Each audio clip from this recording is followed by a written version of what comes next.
नमस्कार, Chanakya YouTube channel पे आपका स्वागत है। जैसा कि आप सभी को पता है कि हम सभी ने आपके लिए अभ्युदय क्रैश कोर्स लेकर के आए हुए हैं, जिसमें कि हम रेगुलरली जो है वीडियोस अपलोड कर रहे हैं ताकि आपकी तैयारी जो है दुरुस्त रह सके। इसी कड़ी में मैं आज इकोनॉमी का एक काफ़ी इंपॉर्टेंट चैप्टर इन्फ्लेशन आप सभी से डिस्कस करूंगा। तो चलिए देखते हैं कि भाई इन्फ्लेशन आखिर क्या है, इन्फ्लेशन से जुड़ी हुई समस्याएं क्या हैं और आखिर ये चर्चा के विषय अभी क्यों है। ठीक है, गौर से देखिए। इन्फ्लेशन की अगर मैं बात करूं सबसे पहले तो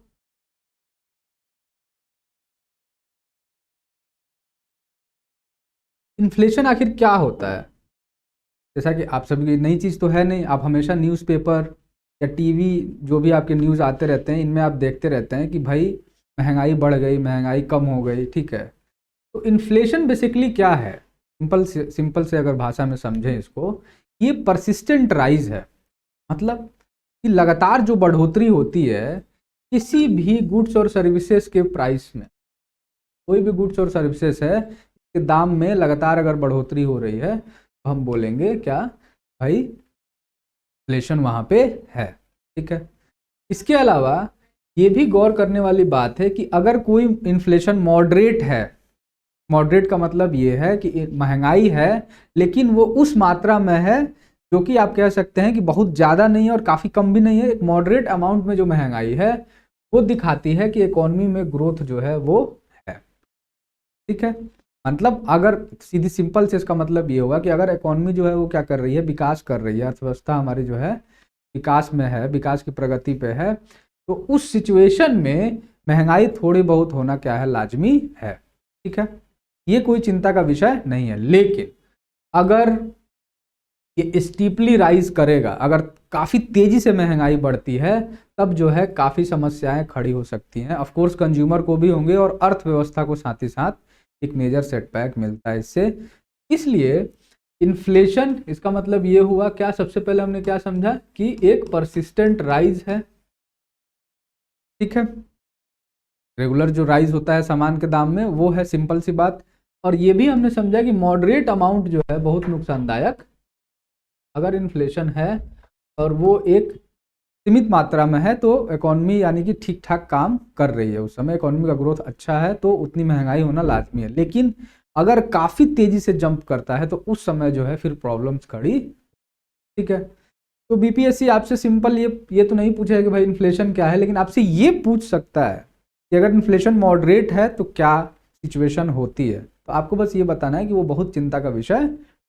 ठीक है, अब गौर से देखिए यहाँ पे इस फोटोग्राफ में कि इन्फ्लेशन से दो चीज़ें होती हैं, एक तो सामान का दाम बढ़ता है, साथ ही साथ जो पैसे की वैल्यू है वो आपकी घट जाती है। सिंपल सी बात है कि अगर सामान का दाम बढ़ रहा है यानी कि महंगाई बढ़ रही है, तो जितना पैसा आपके पास अभी है, महंगाई के पहले आप कुछ ऑफकोर्स कुछ कुछ आइटम खरीद रहे होंगे, महंगाई के बाद उतने पैसे में आप उतना सामान नहीं खरीद पाइएगा। ठीक है, जैसे कि मैं बार बार एग्जांपल देता हूँ, आप आम ही ले लो। 100 रुपये में अगर आप 4 आम खरीद रहे थे पहले, अभी 100 रुपये में आपको 3 आम मिल रहे हैं, आपकी वो पैसे की वैल्यू क्या हो गई, थोड़ी सी कम हो गई महंगाई के चलते। ठीक है, तो सामान के दाम महंगे हो गए, आपके पैसे की वैल्यू घट गई। तो दोनों ही चीज़ें होती हैं। फिर आप क्या बताओगे कि भाई इसमें प्राइसेस बढ़ती हैं, सिंपल, और जो वैल्यू ऑफ मनी है, ठीक है, वो आपका घटेगा। ठीक है, अब देखिए आगे कि भाई कितने टाइप का इन्फ्लेशन आखिर हो सकता है, ये आपसे पूछ सकता है बीपीएससी, क्योंकि थोड़ा डेटा बेस्ड है। तो अगर हम बात करें क्रीपिंग इन्फ्लेशन की, रेंग रहा है, ठीक है, महंगाई जो है रेंग रहा है, कब बोलेंगे, जब 4% जो है आपका किसी साल में महंगाई बढ़ा, 4% के आसपास का अगर बढ़ता है तो हम बोलेंगे कि महंगाई है लेकिन वो काफ़ी कम है। ठीक है, ये लिमिट 4% तय की गई। समझ रहे हैं, मान लीजिए कि 2020 में कोई सामान का दाम जो है वो 100 रुपये था, 2021 में वो कितना हो गया, 104 रुपये हो गया, तो 4% का महंगाई बढ़ा, तो उसको बोलेंगे उस सिचुएशन में कि भाई महंगाई का स्तर जो है वो क्या है, आपका 4% है, तो क्रिपिंग इन्फ्लेशन है। सिंपल। वैसे ही रनिंग इन्फ्लेशन जो है 4 से 8% के बीच का होता है। और गौर करने वाली बात है कि ये दोनों ही इन्फ्लेशन, ध्यान दीजिए, ये बहुत चिंताजनक नहीं है, प्रॉब्लमेटिक प्रॉब्लमेटिक प्रॉब्लमेटिक नहीं है, नॉट प्रॉब्लमेटिक। और से देखिए आप, ठीक है, इनमें कोई भी आपको प्रॉब्लम से नहीं होता है जनरल। लेकिन प्रॉब्लम कब खड़ा होता है, जब गैलोपिंग इन्फ्लेशन चालू होता है। ये लगभग 8 से 10% का है, आपको डेटा थोड़ा बहुत याद करना पड़ेगा। अगर ऐसे पूछेगा तो आपको ये पता होना चाहिए कि किसका क्या रेंज है, ठीक है। ये जैसे ही आएगा तो थोड़ी चिंता का विषय जो है आपका हो जाता है, ठीक है। इसके अलावा हाइपर इन्फ्लेशन तो काफ़ी ज़्यादा चिंताजनक है और उसमें हमें काफ़ी एक्स्ट्रा ऑर्डिनरी मेजर्स भी अपनाने पड़ते हैं उसको कंट्रोल करने के लिए, ठीक है। अभी हम देखेंगे कैसे कंट्रोल करते हैं, लेकिन आप ये समझिए कि ये दोनों काफ़ी चिंता का विषय है अगर ऐसे इस स्तर की महंगाई है। अगर हाइपर इन्फ्लेशन हो गया मान लीजिए किसी इकोनॉमी में, मतलब 20 से 30% का जो है इन्फ्लेशन अगर आ रहा है, ठीक है, तो उस सिचुएशन में जो मॉनिटरी वैल्यू है, ठीक है, और जो ट्रांजैक्शन है फॉरेन करेंसी में, वह जो है क्या होते हैं, काफी ज्यादा इंपैक्ट होता है। आप समझ रहे हो, पैसे की वैल्यू काफी, रुपए की वैल्यू काफी उस सिचुएशन में गिर जाएगी और उस टाइम पे आप फॉरेक्स आपका जो फॉरेन एक्सचेंज है, जो इंपोर्ट एक्सपोर्ट है, उसमें भी थोड़ी बहुत समस्याएं आनी स्टार्ट हो जाती है। ये आपको गौर से समझने की इसको भी जरूरत। अब बढ़ते हैं तेजी से कि भाई कौन कौन से और इंपॉर्टेंट कॉन्सेप्ट हैं जो कि इन्फ्लेशन से जुड़े हुए हैं, जो कि आपको जानने की जरूरत है, पूछ सकता है आपसे, ठीक है, कमीशन। सबसे पहले डिफ्लेशन देखिए। डिफ्लेशन का सिंपल सा मतलब यह है कि सामान का जो दाम है वही घट रहा है, महंगाई छोड़ो दाम ही घटने लगा, यानी कि जो इन्फ्लेशन है वो उस केस में क्या हो जाएगा, निगेटिव हो जाएगा। आप ये बात समझ रहे हैं। मान लीजिए कोई सामान का दाम पहले क्या था, 5 रुपए था, ठीक है, पिछले साल, और इस साल जो है उसका दाम 4 रुपए हो गया, ठीक है। तो अगर आप इसका ग्रोथ देखिएगा इन्फ्लेशन के टर्म में, तो इसमें महंगाई बड़ी घटी कहाँ है, इसमें तो सामान का दाम ही कम हो गया। तो जब भी निगेटिव इन्फ्लेशन होगा उस केस में हम बोलेंगे कि भाई डिफ्लेशन हो रहा है, ठीक है। तो इन्फ्लेशन उस केस में निगेटिव रेट का होता है। अब आप कहिएगा सर ये अच्छा है कि बुरा है, ये बहुत अच्छा नहीं माना जाता है। अगर इन्फ्लेशन निगेटिव में है तो इसका मतलब यह है कि इकोनॉमी फिर अच्छा परफॉर्म नहीं कर रही है। मैंने आपको बताया था कि हमेशा ग्रोथ, हमेशा याद रखिए कि ग्रोथ और इन्फ्लेशन एक नॉर्मल सिचुएशन में हमेशा क्या होते हैं, सेम ट्रैक पे रहते हैं, सेम पेज पे रहते हैं। तो अगर ग्रोथ हो रहा है तो उस सिचुएशन में थोड़ा बहुत महंगाई भी वैसे ही भागेगा। लेकिन ग्रोथ आपका इन्फ्लेशन निगेटिव हो गया तो उस सिचुएशन में फिर ग्रोथ में कहीं ना कहीं समस्या, ये काफी अच्छा नहीं माना जाता है। आपको देखने से लग रहा होगा कि महंगाई काफी कम है, काफी अच्छा स्थिति है, सुखद स्थिति है, लेकिन ऐसी कुछ बात नहीं है। उस केस में आप ये समझिए कि ग्रोथ पे फिर जो है सवाल खड़े होते हैं, ग्रोथ यानी कि काफी स्लो है इकोनॉमी, ठीक है। इसके बाद से डिसइन्फ्लेशन आता है। डिसइन्फ्लेशन का मतलब ये है कि भाई महंगाई तो है, लेकिन महंगाई का जो स्तर है, जैसे पहले 5% था महंगाई, ठीक है, अब जो है कितना हो गया, 4% हो गया।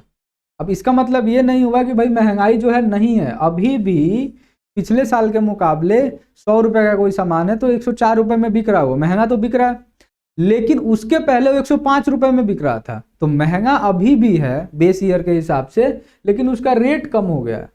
तो उसी को हम बोलते हैं डिसइन्फ्लेशन, यानी कि महंगाई का जो दर है वो कम हो रहा है यहाँ पे, ठीक है। तो ये जो है आपका, इसमें डिफरेंट समझना जरूरी है। बहुत लोग डिफ्लेशन और डिसइन्फ्लेशन में कंफ्यूज हो जाते हैं। डिफ्लेशन मतलब सामान का एक्चुअल प्राइस घट रहा है, इन्फ्लेशन निगेटिव हो गया। इस केस में जो है सामान का दाम बढ़ रहा है लेकिन जो रेट है इन्फ्लेशन का वो कम हो रहा है, ठीक है। इसमें क्लियर है, इसमें कोई कंफ्यूजन नहीं होना चाहिए। स्टैगफ्लेशन एक एक्स्ट्रा ऑर्डिनरी सिचुएशन होता है जिसमें क्या होता है कि ऐसा एक कंडीशन जिसमें कि जो इन्फ्लेशन रेट है, गौर से समझिए, वो हाई होगा। अरे स्टैगफ्लेशन में आपको दिख ही रहा है, इन्फ्लेशन है यानी कि इन्फ्लेशन है उसमें, लेकिन जो ग्रोथ रेट है इकोनॉमी का वो स्लो हो जाएगा, ठीक है। और इसके चलते क्या होगा कि इकोनॉमी जो है वो रिसेशन में जा सकती है और अनएम्प्लॉयमेंट जो है बढ़ेगा।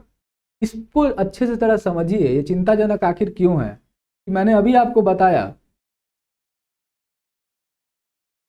कि भाई इन्फ्लेशन और जो ग्रोथ रेट है इसका क्या है, प्रोपोर्शनल डायरेक्शन रिलेशन होता है, ठीक है। कि भाई ग्रोथ अगर है जहां वहां पे इन्फ्लेशन होगा, लेकिन इस सिचुएशन में देखिए ये थोड़ी सी चीज जो है रिवर्स हो रही है स्टैगफ्लेशन के सिचुएशन में। इसमें क्या हो रहा है कि भाई इन्फ्लेशन है,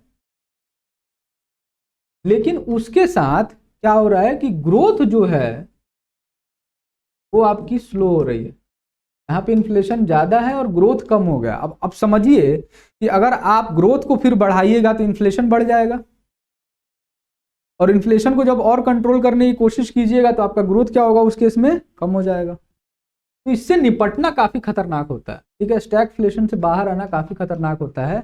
हम मतलब आगे अब जब अच्छे से स्टैगफ्लेशन समझेंगे तो आप ये गौर से देखिएगा, इसके लिए काफ़ी अच्छे से मेजर्स अपनाने पड़ते हैं, ठीक है। इसलिए ये काफ़ी आवश्यक है इसको ध्यान में रखना कि भाई आपका ग्रोथ रेट, ऐसा सिचुएशन कभी भी ना है कि आपका ग्रोथ रेट कम हो रहा हो और इन्फ्लेशन बढ़ रहा हो, फिर आप कंट्रोल नहीं कर पाइएगा। जनरल ट्रेंड में क्या होता है, मान लीजिए अगर ग्रोथ रेट कम हो रहा है तो आप ग्रोथ रेट बनाने के लिए पैसा डालते हैं, ठीक है, तो उस सिचुएशन में इन्फ्लेशन भी कम होता है। एक जनरल ट्रेंड तो यही कहेगा ना, ग्रोथ रेट कम है तो इन्फ्लेशन भी कम है। आपने पैसा डाला तो थोड़ा सा इन्फ्लेशन बढ़ा और ग्रोथ रेट भी बढ़ा। लेकिन ऐसे सिचुएशन में जिसमें कि ऑलरेडी इन्फ्लेशन ज़्यादा है और ग्रोथ कम है तो आप पैसा डालने का रिस्क नहीं ले सकते हैं, क्योंकि महंगाई और शूट हो सकती है, हाइपर इन्फ्लेशन वगैरह का सिचुएशन आ सकता है। तो इसलिए स्टैगफ्लेशन थोड़ा सा क्या है, एक गंभीर समस्या। समझ में आ रही है बात।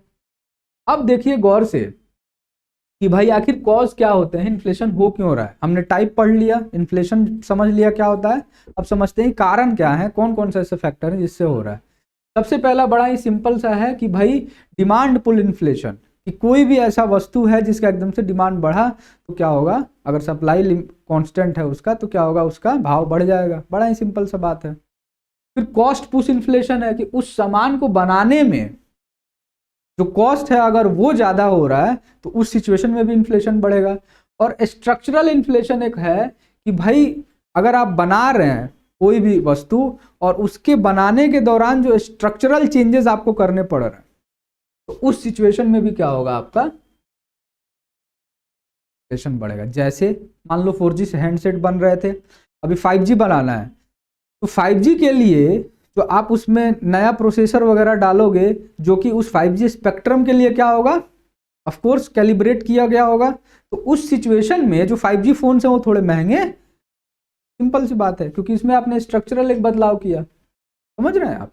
तो इन तीनों के साथ साथ और भी छोटे छोटे कारण हैं, जैसे कि कार्टेलाइजेशन हो जाता है, एक समूह गठित कर लेते हैं व्यापारी लोग कि भाई इसी भाव पे इस सामान को बेचना है थोड़ा ऊंचा करके, तो उस सिचुएशन में ये महंगाई बढ़ती है। कुछ लोग काला बाजारी करते हैं, होर्डिंग कर लेते हैं कि भाई हम सामान को जो है छिपा के रखेंगे, जब भाव बढ़ेगा तब जो है क्या करेंगे, उसको बेचेंगे। तो उस सिचुएशन में क्या होता है, सप्लाई कम हो जाता है मार्केट में, डिमांड हाई रहता है तो इन्फ्लेशन बढ़ जाता है। इसके अलावा इंपोर्टेड इन्फ्लेशन एक बात है कि भाई कोई भी आप सामान मंगा रहे हैं और उस सिचुएशन में क्या हो रहा है कि इंपोर्ट करने के टाइम में वो आपको महंगा पड़ रहा है, तो ऑफकोर्स आप डोमेस्टिक मार्केट में उसको महंगा बेचिएगा। तो ये सभी कुछ कुछ फैक्टर्स हैं जिसके चलते इन्फ्लेशन होता है, ठीक है। तो बीपीएससी आपसे ऐसे नहीं पूछेगा, आपसे बस ये पूछ सकता है कि भाई ये वाला जो आपको कोई एग्जाम्पल ऐसे दे देगा और पूछेगा कि ये डिमांड पुल के चलते हो रहा है कि कॉस्ट पुश के चलते हो रहा है कि स्ट्रक्चरल के चलते हो रहा है, तो ऑलमोस्ट आप चीज़ समझ गए होंगे। कोई भी ऐसा चीज़ है जिसका कि सप्लाई अगर वही पहले वाला सप्लाई यानी कि सप्लाई कांस्टेंट और उस चीज़ की डिमांड बढ़ती है तो ऑफकोर्स डिमांड बढ़ेगा। कॉस्ट बनाने में अगर खर्च बढ़ रहा है तो कॉस्ट पुश होगा, स्ट्रक्चर में अगर चेंज हो रहा है तो स्ट्रक्चरल होगा, और कार्टेलाइजेशन, होर्डिंग और इम्पोर्टेड इन्फ्लेशन ऑफकोर्स होगा, ठीक है। अब देखिए गौर से कि भाई हम इन्फ्लेशन को मापते कैसे हैं। पहला ही तरीका है सबसे इंपॉर्टेंट, जीडीपी डिफ्लेटर, ठीक है। जीडीपी डिफ्लेटर का आपसे फॉर्मूला पूछ सकता है बीपीएससी। इसका फॉर्मूला क्या होता है, nominal GDP upon real GDP into 100।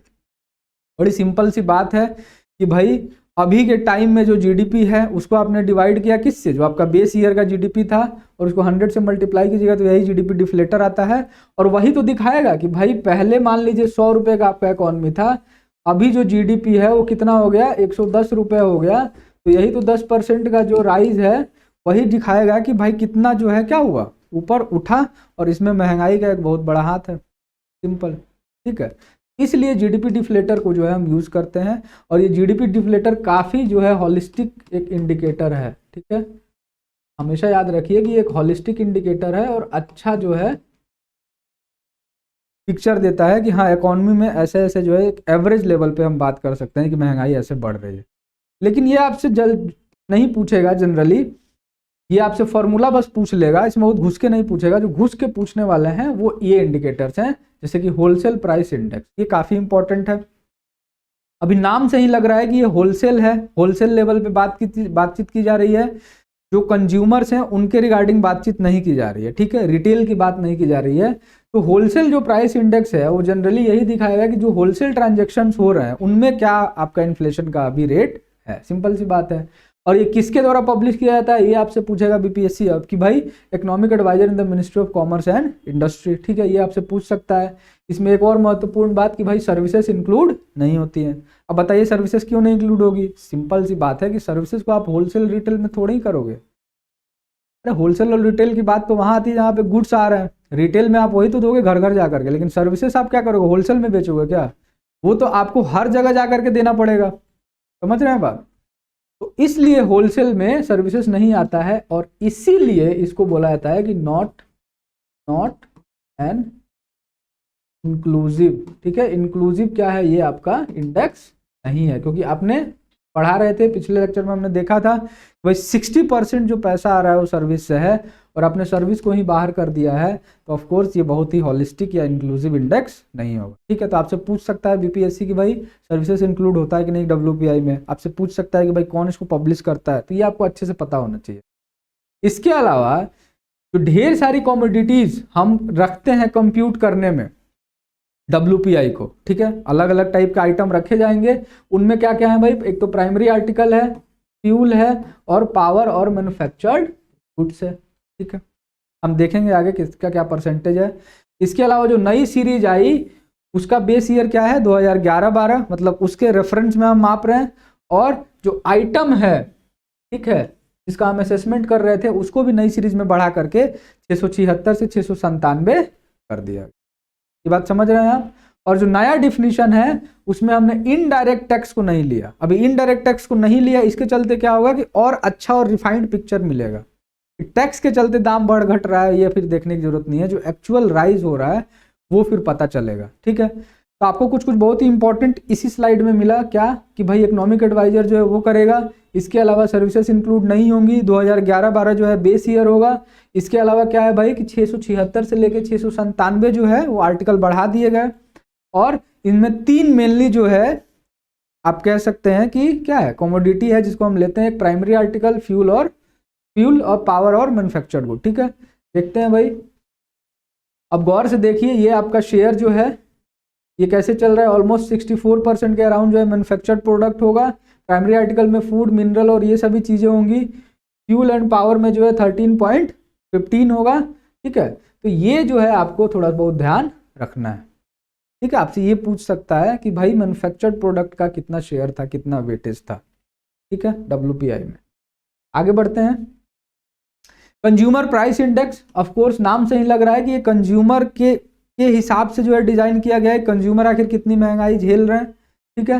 तो ये जो है हमेशा ऐसे प्राइजेस को ट्रैक डाउन करेगा जो कि गुड्स और सर्विसेज, ऑफ कोर्स इसमें सर्विस आएगी क्योंकि अब कंज्यूमर आ गया, वहां होलसेल था तो सर्विस संभव नहीं था, लेकिन यहाँ पे चूंकि कंज्यूमर को हम देख रहे हैं तो सर्विस भी आएगा। जो कि हाउस होल्ड परचेस करते हैं वो गुड्स और सर्विसेज जो हाउस होल्ड परचेस करेंगे उनको जो है क्या करेगा, उनके दाम में जो भी बदलाव आ रहा है उसको ये देखेगा, ठीक है। अब जो है ये काफी एक बड़ा मैक्रो इकोनॉमिक इंडिकेटर है इन्फ्लेशन का, गौर से देखिए, मैक्रो इकोनॉमिक समझ में आ रहा है, एक बड़े स्तर पे हम देख रहे हैं इन्फ्लेशन को, तो बहुत ही अच्छा एक मैक्रो इकोनॉमिक इंडिकेटर है और इसका यूज करती है अपनी सेंट्रल बैंक और गवर्नमेंट, ठीक है, ताकि इन्फ्लेशन को हम टारगेट कर सकें, सिंपल सी बात है। अब इसमें जो है ये NSO के द्वारा पब्लिश किया जाता है, एक बार बीपीएससी इसी से क्वेश्चन पूछ दिया था डायरेक्ट, ठीक है। CSO NSO में लोग कंफ्यूज हो गए थे, तो NSO पब्लिश करता है इसको, बेस ईयर जो है इसका क्या है 2012 है, ठीक है, और मिनिस्ट्री ऑफ स्टैटिस्टिक्स और इम्प्लीमेंटेशन जो है ऑफ कोर्स आती है इसके किसमें, पब्लिशिंग में, ठीक है। गौर से देखिए यहाँ पे दोनों में अंतर है, अभी CPI और WPI सेम संस्था नहीं कर रही है, इसमें इकोनॉमिक एडवाइजरी था कॉमर्स और इंडस्ट्री का, उसमें स्टैटिस्टिक्स मिनिस्ट्री जो है इन्वॉल्व है, ठीक है। तो ये आपको थोड़ा सा डिफरेंस एक छोटा सा याद रखना है, इसका बेस ईयर 2012 है, उसका 2011-12 था, ठीक है। अभी नए CPI इंडेक्स में क्या किया गया है कि जो फूड और बेवरेजेस हैं, ठीक है, वह जो है आपके 45.86% कर दिए गए हैं, और जो फ्यूल और लाइट सेगमेंट है उसको 6.84 कर दिया गया है। अभी गौर से देखिए फूड का इसमें जो परसेंटेज है, फूड का जो परसेंटेज है वो क्या है, काफी ज्यादा है। ठीक है, तो इसलिए जो कंज्यूमर इम्पैक्ट होंगे इससे, वो क्या होंगे, अगर कंज्यूमर इम्पैक्ट हो रहे हैं महंगाई से तो ये अच्छे से क्या करेगा, रिफ्लेक्ट करेगा। ठीक है, अब देखिए गौर से भाई क्या हो रहा है इसमें। अगर 8 मेजर ग्रुप में बांटे हैं सीपीआई का जो आइटम है, तो उसमें हाउसिंग आ जाता है, अप्रैल आएगा, ट्रांसपोर्टेशन आएगा, एजुकेशन कम्युनिकेशन आएगा, other goods and services, recreation आएगा, मेडिकल केयर आएगा, इसके अलावा फूड और बेवरेजेज ऑफ कोर्स आएगा। ठीक है, तो ये आपको अच्छे से ध्यान में रखना है। अब देखिए गौर से कि भाई इन्फ्लेशन जो है आखिर पीड़ादायक क्यों हो सकता है, अब इसको समझते हैं हम लोग। अभी हमने इंडेक्सेस समझे, मेजर क्वेश्चन ध्यान रखो उसी से आएगा। ठीक है, जो हमने मेजरली 2 इंडेक्स समझे हैं, WPI और CPI। यूपीएससी तुमसे ये क्वेश्चन भर भर के पूछेगा कि भाई इस इंडिकेटर में जो है आपका बेस ईयर क्या है, कौन सी मिनिस्ट्री निकालती है, कौन सी संस्था पब्लिश कर रही है। ठीक है, ऐसे पूछेगा आपसे।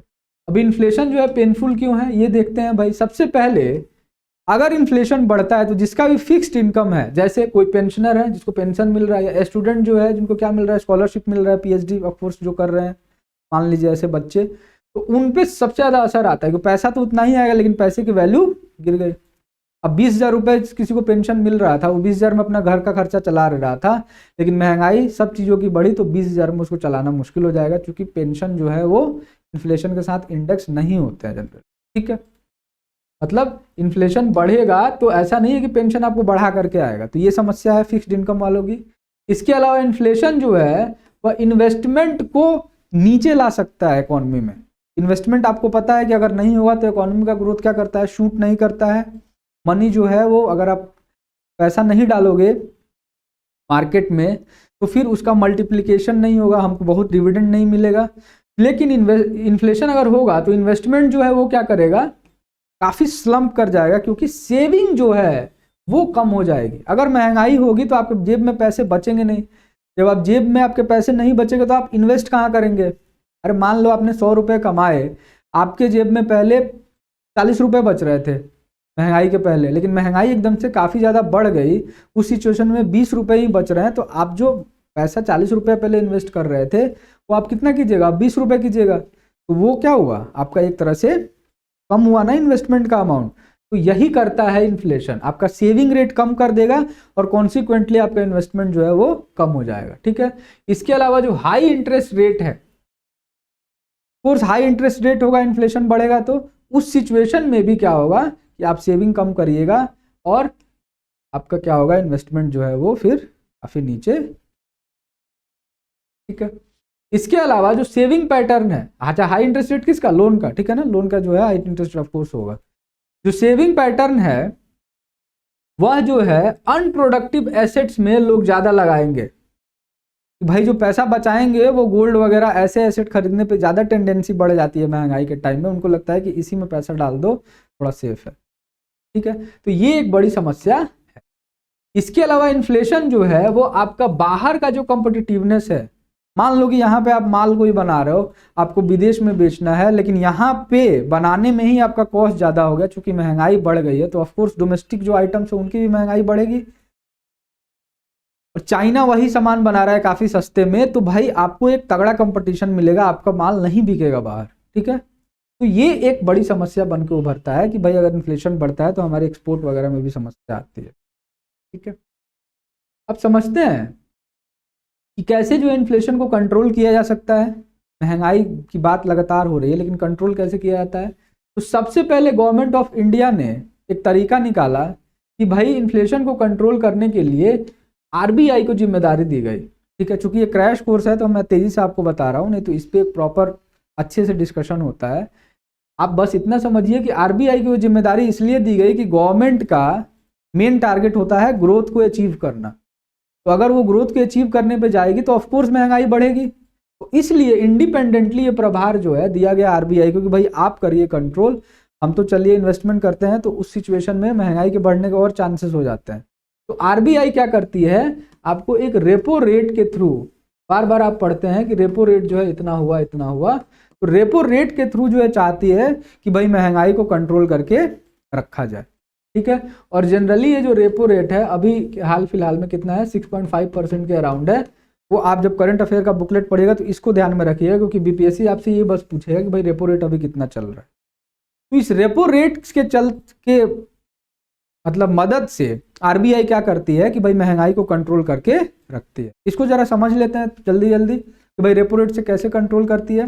रेपो रेट का सिंपल सा मतलब ये है कि जो भी बैंक पैसा देंगे उनको लगभग ये वाला ब्याज जो है वो आरबीआई को देना होगा। बड़ी आसान भाषा में समझिए, वो मैं सिक्योरिटी कॉम्प्लेक्स चीज़ों की बात अभी नहीं करूंगा। सिंपल सी बात यह है कि अगर आरबीआई पैसा दे रही है बैंकों को तो बैंकों को इतना % रेट देना होगा। तो ये जैसे ही बढ़ाएगा तो जो बैंक को रेट देना है आरबीआई को वो बढ़ जाएगा इंटरेस्ट रेट। तो कॉन्सिक्वेंटली जो कस्टमर्स को अब इंटरेस्ट देंगे, इंटरेस्ट पे लोन देंगे, तो उसका भी इंटरेस्ट रेट बढ़ेगा।